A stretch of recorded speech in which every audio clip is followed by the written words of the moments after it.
Hey, good morning, everybody. Sorry for the delays today. We were just enjoying the hamburger smoke this morning. Uh, Welcome back to Higher Education Subcommittee. This is Wednesday, March the 27th. Madam Clerk, would you please take the roll?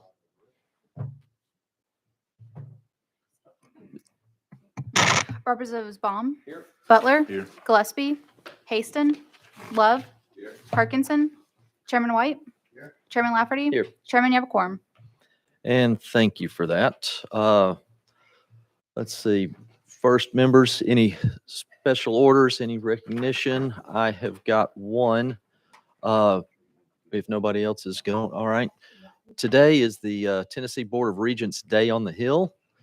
If there are any community college or TCAT students here, would you please stand up to be recognized? And round of applause, please. Hey, thank you guys for being here today. And during lunch, make sure to visit TCAT Knoxville Simulator Truck at the Walter State Community College Culinary Arts Food Truck out in the loop between Cordell Hull and the Capitol. Both of these vehicles were funded by Give Grants. Walter State students should have dropped off tickets to your offices for a free dessert today.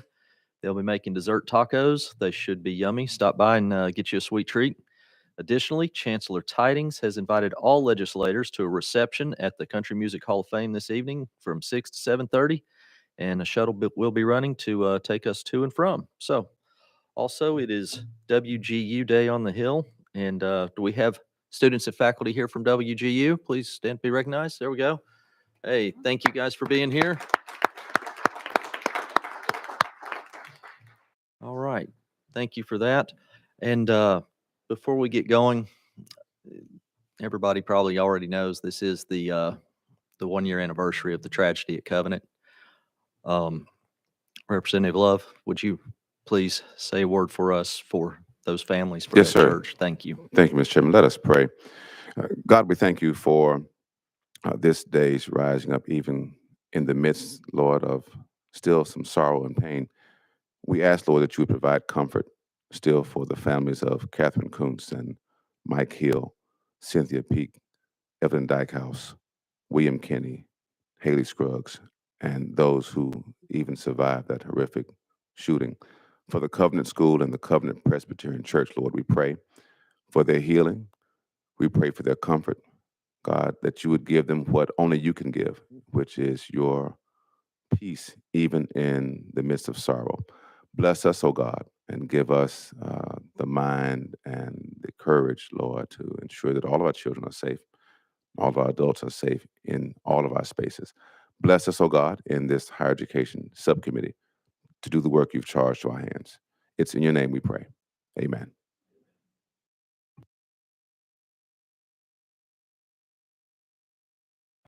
Thank you for that.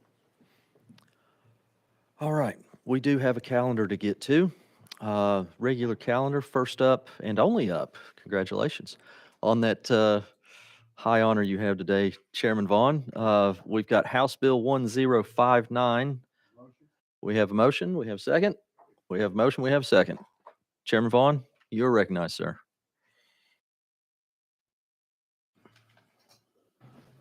Thank you, Chairman and Committee. I have things on this paper that I need to tell you about, but if I don't get these glasses on, it just looks like a bunch of blur. Oh, hey, look. I have an amendment that's traveling, that makes the bill, Mr. Chairman. It's 017074. That is what we have here. We have a motion and a second. Members, let's go ahead and vote on that amendment. All those in favor of adding amendment 01704 indicate by saying aye. Any opposed? And the ayes have it. The amendment is on the bill. Please, sir, proceed. Yes, sir. Mr. Chairman, this is since us taking up the banner of capitalism for our free market for our college athletes in the wake of court rulings across the country. This is our continued effort to stay ahead of this ever-changing world that we live in. This bill levels the NIL playing field for our athletes while keeping our state a leader in how we protect and provide opportunities for our student athletes. What this bill will do this year, and again, this is a situation that is always evolving. It's not the same as it was when we passed our original bill several years ago. This bill expands the definition of intercollegiate athletes to cover current and prospective athletes. That's new. Protects an athlete's ability to assess their NIL value freely. It makes clear that the NCAA shall not in any way abridge an individual's property or restrict an intercollegiate athlete's ability to earn compensation, obtain representation, or perform the diligence necessary for understanding the value of their NIL. This includes liability protections for institutions and their employees and foundations where we don't want people to be able to say, hey, if the coach didn't play me enough, so my value dropped. And so that's a problem that we're eliminating for our coaching staffs and our institutions. Gives our institutions athletes greater flexibility in reporting. Clarifies that our institutions are not agents for athletes. And then finally, it reinforces our Attorney General's ability to bring an action against the NCAA in court to enforce our state laws on the prohibition of the NCAA interfering with a student athlete's ability to earn compensation for their name, image, and likeness. And this is these updates we're bringing this year. There's no secret out there. There's been a lot of headlines with regards to some differences of opinion between the National Collegiate Athletic Association and some of our state's beloved institutions. And so what we're trying to do is make sure that we reinforce our Attorney General with the tools that he needs to protect these rights of our student athletes and to keep us advancing on the field while everyone is yearning for there to be a congressional model that takes this out of our hands. But until Congress does its job, then we need to stand in the gap and take care of our athletes the way that we see fit. And that's what this bill will do. A most excellent and in-depth description, sir. Well done. Members, do we have any questions? Seeing none. Oh, Chairman White, you're recognized, sir. Thank you, Chairman. No, I just want to say thank you for taking this task on. This is something that's, unless you really get into it, it's not easy to understand, but you've been working on this for a number of years. So thank you for taking this on and helping keeping Tennessee moving along where we are competitive in the market. Thank you. Glad to do it. It's a passion of mine. Any other questions? Seeing none. Members, we're ready to vote on House Bill 1059. All those in favor indicate by saying aye. Aye. Any opposed? The ayes have it. You are off to higher ed administration, sir. Thank you, Mr. Chairman and committee. Yes, sir. Thank you. Next up, we've got just a little bit of housekeeping to take care of. We're going to address a few items here. Item number 1, House Bill 1929 is off notice. Item number 2, House Bill 2705 is off notice. Item number 4, House Bill 2133 is off notice. Item number 5, House Bill 2116 is off notice. Item number 8, House Bill 2488 is off notice.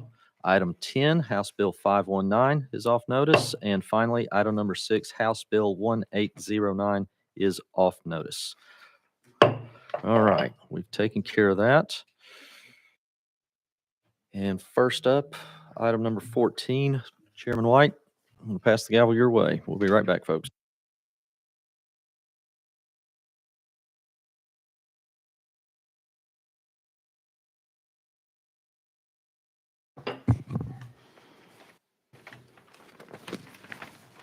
One second to get my paperwork in order. Okay, committee, we're on item number 14, House Bill 0869. We're going now recognize Chairman Lafferty. Thank you, Mr. Chairman. Do I have a motion in a second? Got a motion in a second, sir. You may begin. I appreciate that.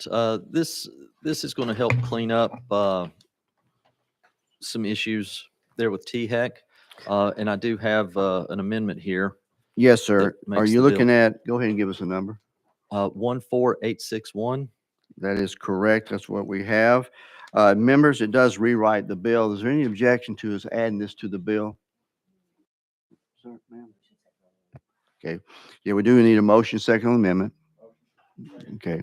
Have a motion and a second. Any objection to adding this to the bill for proper discussion, members? Seeing no objection. All those in favor of adding amendment 14861 onto the bill indicate by saying aye. Opposed? The ayes have it. Your bill is now properly amended. Chairman Lafferty, you are recognized. All right, thank you, Chairman. Right now, current law states that all TBR board appointments must come before the Senate. This language clarifies that the TBR board faculty and staff members, that's faculty and staff members, do not have to come before the Senate for confirmation. Currently, also, all public higher education local governing boards have faculty and student members, but none of those members are required to come before the state legislature. Another change here that affects THEC clarifies the treatment of grades and grade point average for students taking both career and technical and traditional dual enrollment. Right now, when a student takes a traditional dual enrollment course, they must maintain a sufficient GPA for the class in order to pursue a subsequent dual enrollment course. Also, if they fail to make the grade, then the student is not eligible.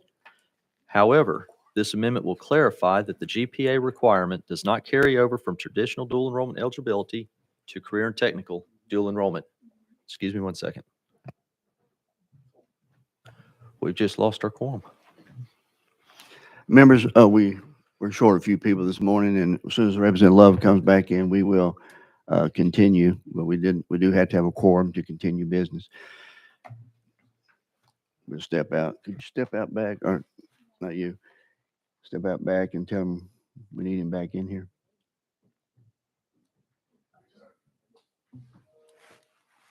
Sergeant Arms will take care of that.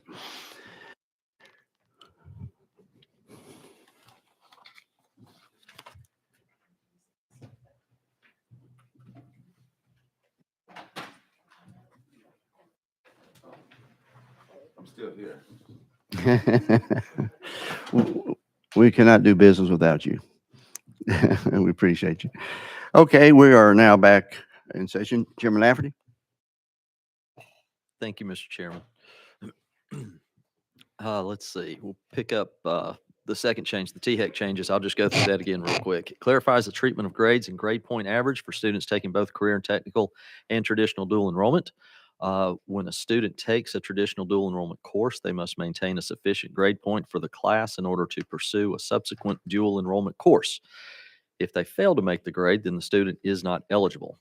However, this amendment will clarify that the GPA requirement does not carry over from traditional dual enrollment eligibility to career and technical dual enrollment. Third thing this bill does, THEC, in collaboration with the Department of Labor, the Lee administration, and others at the state and national level, have developed a working definition for a quality non-degree credential. These are typically shorter programs of study, maybe 3 to 5 classes, that result in a certification of some type but do not fit within the traditional diploma, associate degree, or other degree categories. Typically, these are very industry or even employer specific. THEC has been attempting to incorporate these types of programs into the Tennessee Reconnect, and this amendment will codify the worked out definition. Members, with that, I'll renew my motion. Okay, members, with that explanation, our bill is in proper order. Any questions for Chairman Lafferty on his bill? I see no questions. Is there any objection to us calling the question on the bill? No objection. So all those in favor of moving House Bill 0869 out to full education administration indicate by saying aye. Aye. Opposed? The ayes have it. Moves out. Thank you, Chairman. Thank you, committee.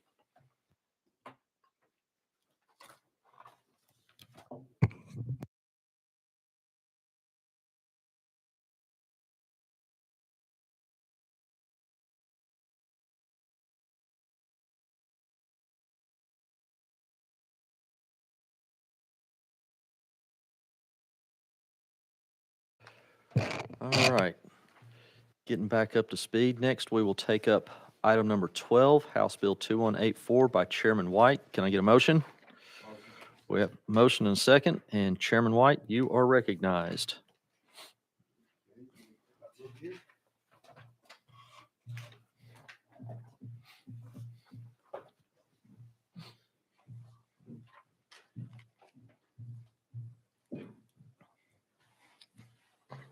Okay, thank you, Chairman. And I'm going to stand up here so it's be easy for the committee to see me, then it's all in the line right there. Chairman Lafferty, which one is item 12? I've got 3 this morning. Item 12, House Bill 2184. And I might be able to get a little, Okay. reallocates 5% of the privilege tax. It's starting to, oh, I'm sorry, completion grants. Sir? The completion grant. That is bill? correct. That is correct. Yes. Sir. Okay. And it looks like there is an amendment that is attached to this. Yes. Do we have 13368? Yes, sir. That is what we're showing. Okay. Members, let's go ahead and get a motion on the amendment. We have a motion and a second. Let's go ahead and add that amendment to the bill. All those in favor of adding amendment 13368 indicate by saying aye. Any opposed? And the ayes have it. Mr. Chairman, I believe we've got you set and ready to go. Okay, thank you, Chairman and Committee. Members, what this bill is before us, you all know we have Tennessee Promise, and the Tennessee Promise is a great thing that we did through our lottery scholarships. But what this bill makes the Tennessee Achieves Coaching and Completion Grant Pilot a permanent part of the Tennessee Promise. Now, Tennessee Achieves, as well as one other foundation in our state, serves about 10,000 students annually, and this program provides every Pell Grant recipient with a proactive Tennessee Complete Coach and access up to $1,000 per semester for emergency grant funding in the form of a complete grant. What we have found is that the Tennessee Promise is a great legislation that we passed a number of years ago, but when we had the Tennessee Promise only about 32% of our students that got the grant the first year of the Tennessee Promise, only about 32% returned their second year. And we often call that because life gets in the way. There's a lot of issues on these students. And so, but ever since we've had this completion grant with the coach and the retention grant money, that through Tennessee Achieves has grown to a retention rate of 82%. So this is what we're doing is making this permanent. It's been out there as a pilot program for a number of years. And this just makes the money that we spend on the Tennessee Promise a great investment so that we can retain these students and get them through retention. And with that, committee, that's the gist of the bill. Thank you for that explanation. Members, do we have any questions for the chairman? Representative Love, you're recognized. Thank you, Mr. Chairman. And do we have anybody that's coming to testify about this bill or? Let me ask if there's anyone signed up for the list. I'm not showing anybody that signed up to speak on this bill today. All right. So it'll be an odd question that I'll have to ask you that maybe some other folks can answer. Excuse me, Representative Love. I misspoke. It does look like I've got some people that are available if needed. Would you like to go out of session? Who do we have, Mr. Chairman? We've got Lou Hanneman and we've got Graham Thomas with Tennessee Chiefs. Well, so the question I think is, I'll take Lou. We'll see what he has to say. All right, we're going to go out of session.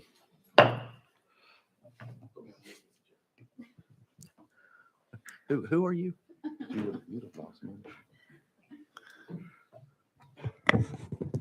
And I think you guys both know the routine, but please let us know who you are, who you're with. Yes, sir. Thank you, Mr. Chairman. Lou Hanneman with the Tennessee Higher Education Commission and Tennessee Student Assistance Corporation. And Graham Thomas with Tennessee Achieves. And thank you for that. Chairman Love, you've got Thank you, Mr. Chairman. questions? And anyone can answer this question. Are we having difficulty getting persons to take advantage of these completion grants? And if so, how will this particular bill help out? Yeah, go ahead. Yeah, so far, the students are excited about completion grants. So we actually send them an email about a month before the grant application opens up. And if you know anything about working with high school and college students, proactive communication is often a challenge.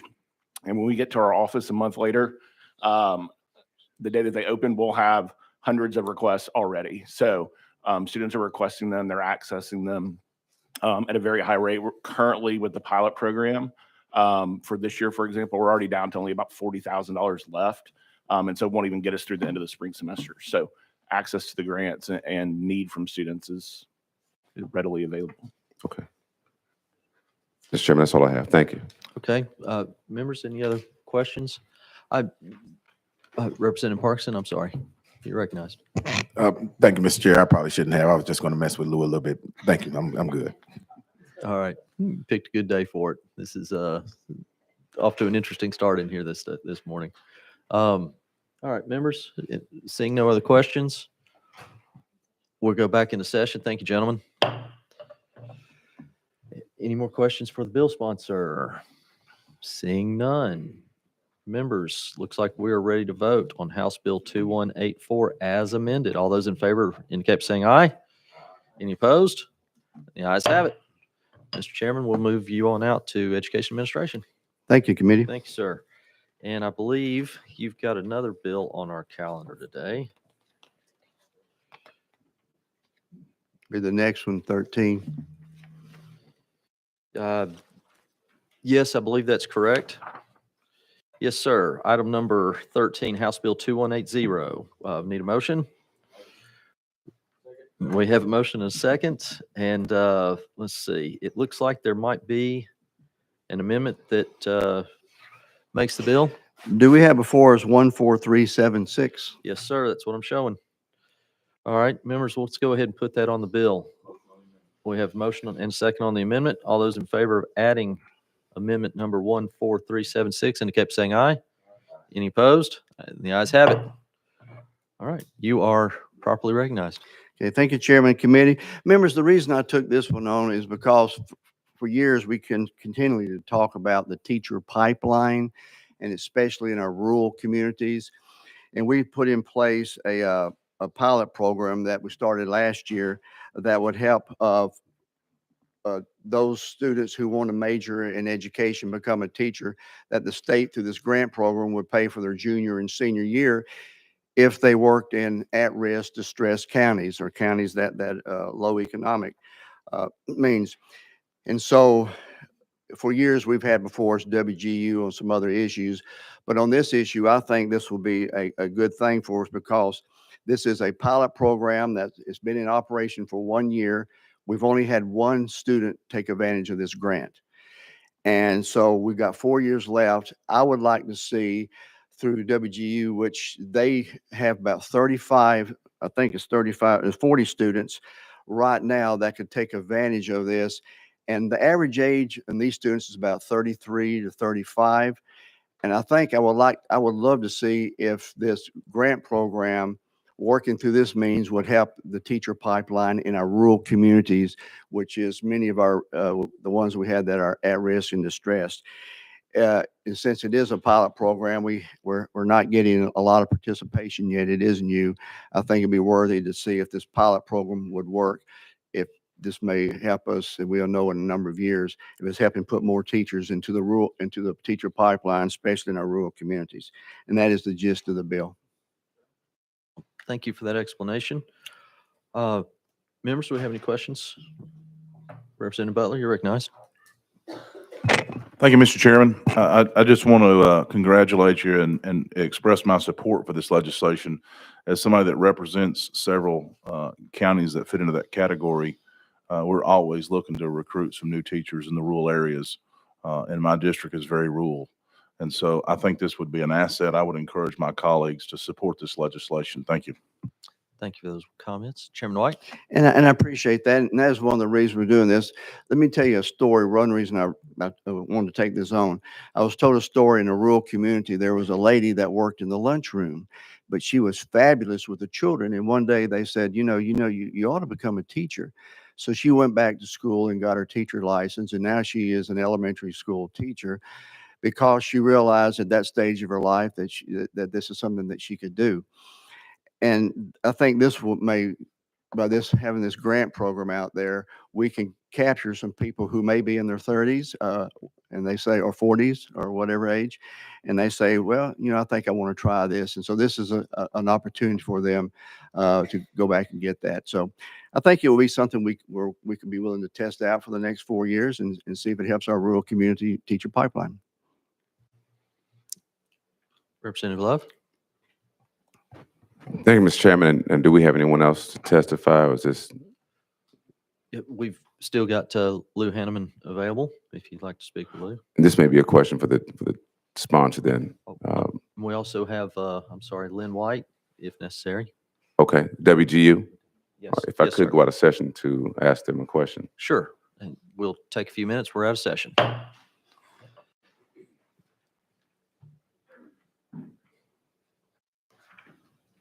And ladies, check your microphones. Make sure you've got a red light there in front of you. And if you would please introduce yourselves and let us know who you're with. Yes.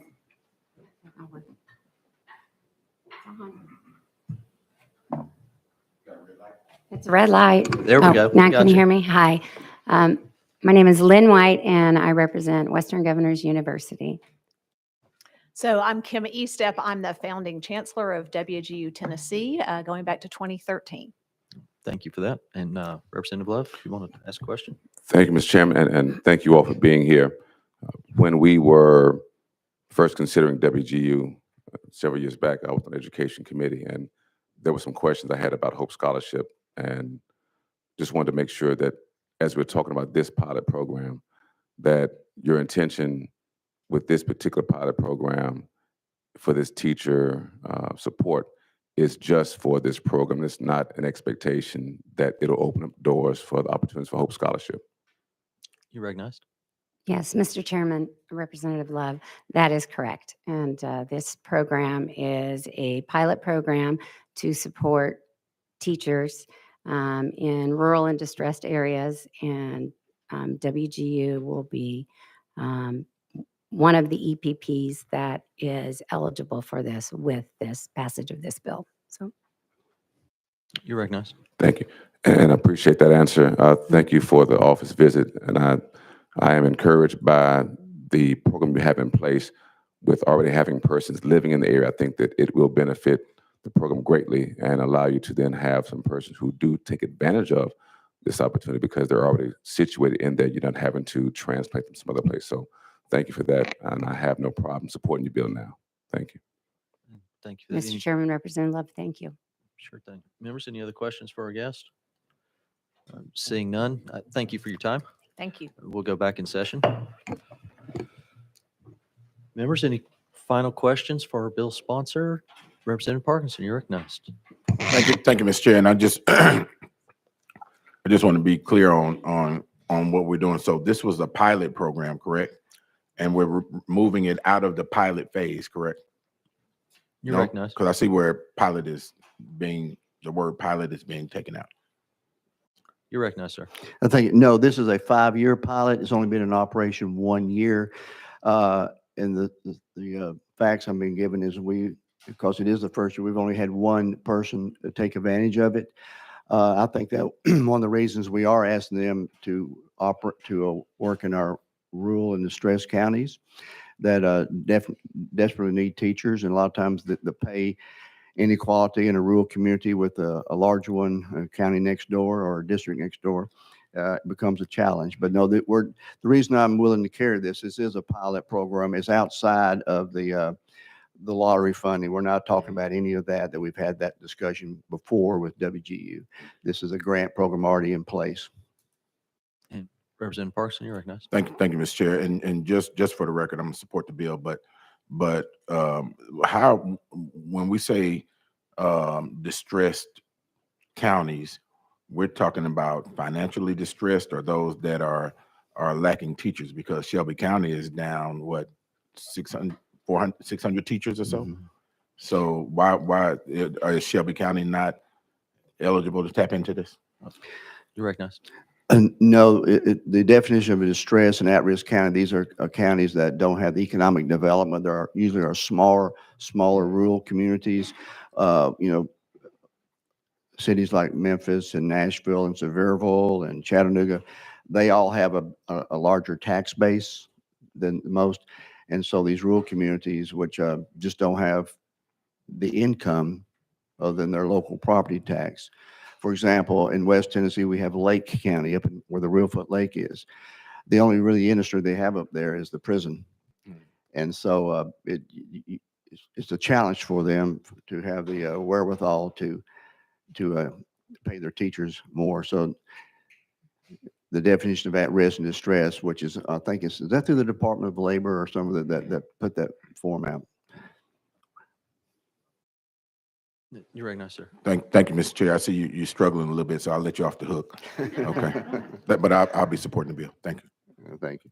Thank you for that. Members, any other questions for our sponsor? Seeing none. I guess we're ready to vote on House Bill 2180. All those in favor of passing House Bill 2180 indicate by saying aye. Aye. Any opposed? The ayes have it. And that will move on to higher ed administration. And next up, we're going to go to item number 11, House Bill 2179, also by Chairman White. Members, can I get a motion? We have a motion and a second. And Chairman White, we've had a lot of amendments today. Let me check my Let me notes. see here, item number 11. I'm not 20. seeing any amendments here.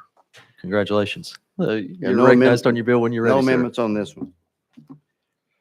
Okay. Recognized when ready. Thank you. Thank you very much.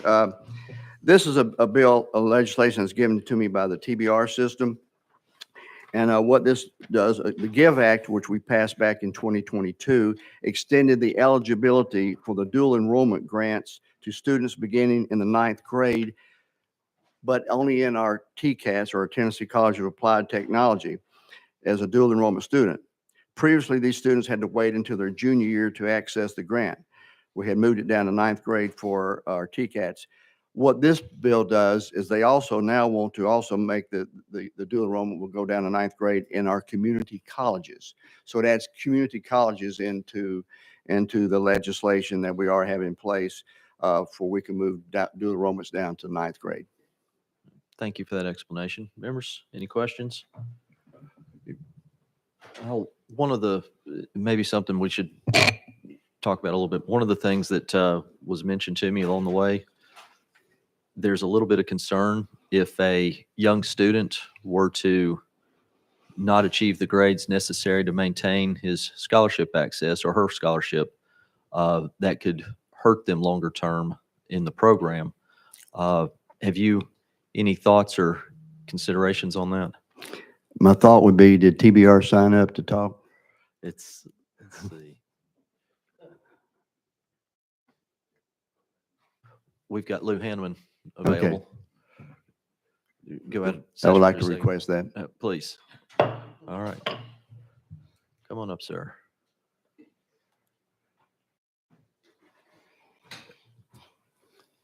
And you remember the routine? Yes, sir. Lou Hanneman, Tennessee Higher Education Commission, and I guess in this case, the Tennessee Student Assistance Corporation. And so my question is, and I think we talked about this, the younger students maybe not being quite ready for a class. If they were to stumble in one of these classes, how would that affect their eligibility down the line? And is there a way to recover if they do have a misstep along the way? Well, I do think it is something to bear in mind, perhaps not in the passage or implementation of the bill, but certainly in the due diligence that a student and their parents take with the post-secondary institution, as well as the, whatever high school they're in, making sure that the student has met the proper prerequisite, courses for whatever class they're taking. Obviously, a 9th grader in high school, is not likely to be eligible for college algebra without having satisfied some additional prerequisites prior to that. And so I think, there will have to be some care taken with assigning students to these classes, because if they do fail in an early dual enrollment course, it makes them ineligible for any traditional dual enrollment course after that. With the bill that moved just a few moments ago, they would remain eligible for their career and technical education. And I think largely the reason why the GIVE Act had the CTE dual enrollment is because there are not typically prerequisites, for those types of courses. And so again, I think with care and diligence on the part of the LEA and the post-secondary institution, that can be mitigated. But if a student does fail, they are ineligible moving forward. Thank you for that. So that wouldn't be anything we'd have to address necessarily with legislation, but maybe we could somehow emphasize through the Department of Education or through the TBR system to please make sure that these parents are made aware. Please make sure that these students are made aware. Absolutely. And we can fold that into some of our guidance, when we roll this out, but also, I think TBR is a good actor in this space and they'll do the diligence as well. Okay, thank you. Thank you for that. Members, any other questions for our guest? All right, seeing none, we'll go back into session. Thank you, sir.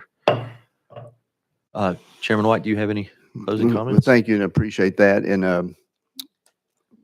just renew my motion. All right, members, seeing no further questions, we are ready to vote on House Bill 2179. All those in favor indicate by saying aye.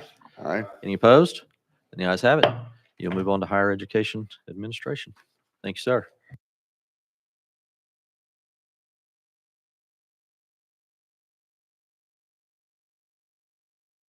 All right, members, let's back up to item number 9, House Bill 1912 by Chairman Bolso, Representative Bolso. Can I get a motion? Motion. We have a motion and we have a second. Representative Bolso, you are recognized. Thank you, Mr. Chairman. Good morning, members of the committee. I have an amendment to put on, Mr. Chairman. And go ahead with that drafting code, please. 013426. Thank you, sir. That's what I'm showing here. Members, let's go ahead and add Amendment 13426. All those in favor indicate by saying aye. Aye. Any opposed? All right, the amendment is on the bill. You're recognized, sir. Thank you, Mr. Chairman. Members, this is a bill to fix a gap in a piece of legislation that we passed last year. We passed HB 27 in April that allowed eligible students who had remaining funds in their Hope Scholarship account use those funds to receive an advanced degree after they'd received their undergraduate degree. Although the bill was passed in April, the law did not go into effect until July 1 of 2023. So those who graduated from our Tennessee colleges and universities in May were not able to take advantage of it. This bill simply fixes that gap and opens a window to allow students who are eligible to receive Hope Scholarship funds who graduated in the 22-23 year to use those funds to obtain an advanced degree so long as they remain eligible for the scholarship. And I'm ready for questions, Mr. Chairman. Thank you for that explanation. Members, do we have any questions on this bill? And it looks like it's only going to affect a few students. I did have one come by my office and say thank you. Not to me, but for supporting it, I guess. Sure. Anyhow, members, seeing no questions, we are ready to vote. All those in favor of, excuse me, I've lost my place here, of passing House Bill 1912 indicate by saying aye. Aye. Any opposed? The ayes have it. We'll see you in Education Administration full. Thank you, Mr. Chairman. Thank you, committee. Thank you, sir. Members, I think we've got one more item, item number 7, House Bill 2276. We have a motion and a second. And Thank you, Mr. Chairman and committee. This came from a constituent that emailed this idea in. We have so many people today, they're retiring from one career early, and by the time they're 60, and with the needs in the workforce and more, educated and skilled workforce, this would just give people, an incentive to go back to college. So people from 60 to 65 would get one college course free each semester.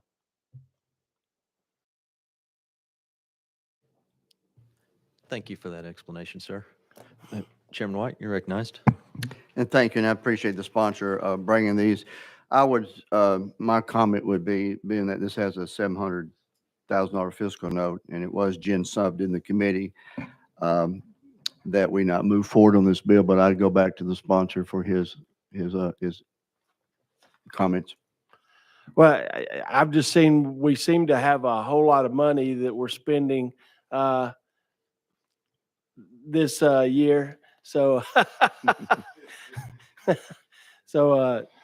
I think we can do this for our older population.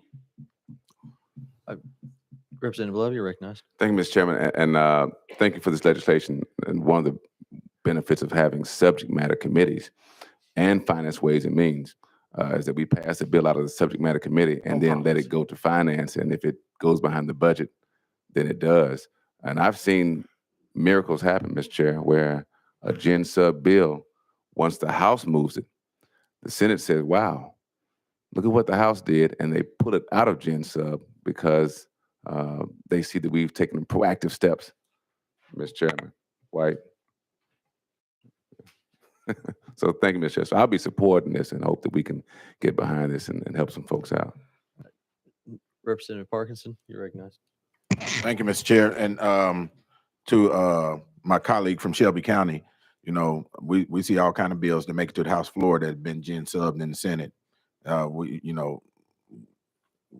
This is what we do. And secondly, you know, all they need to do in the Senate is add a little water to it. It'll grow and come on out of there. And so, and it's worth, this is actually a very worthy bill, Chairman from Shelby County. You know, I say we let it, I hope you'll withdraw your motion. We let this go on through and let him fight for the funding, you know, to get this bill through. So I hope you give that some consideration, Mr. Chairman. Thank you.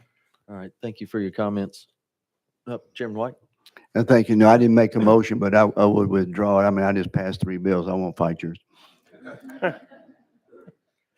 Members, do we have any other questions on this bill? I'm in agreement with Chairman White. It's got a sizable fiscal note, and the Senate has kind of said no to this already. But I guess it's up to the decision of the committee. Members, any other questions for the sponsor? We've questioned on the bill. Any objections? No objections. All those in favor of passing House Bill 2276, please indicate by saying aye. Any opposed? The ayes have it. Congratulations, sir. You're moving on to Education Administration.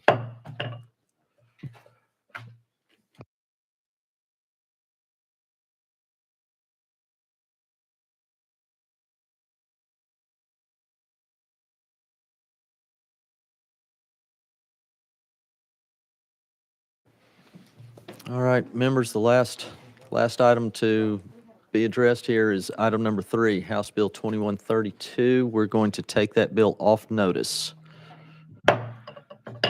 Members, any other business before us? Seeing none, do I have a motion?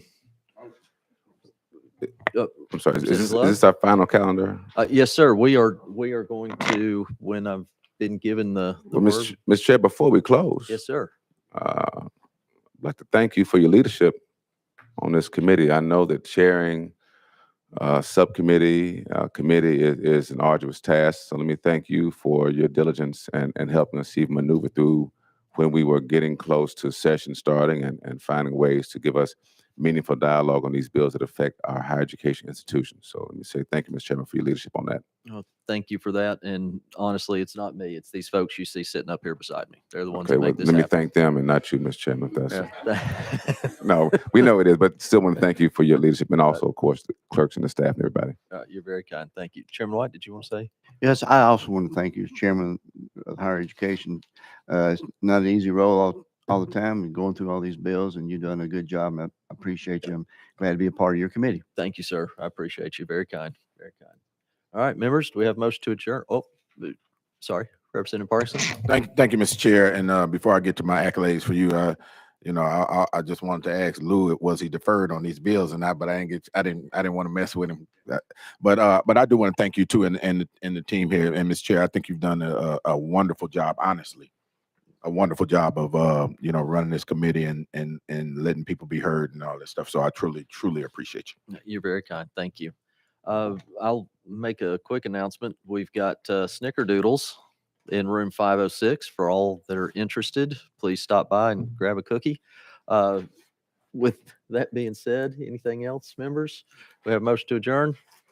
All right, we will adjourn to the call of the chair. Thank you, folks.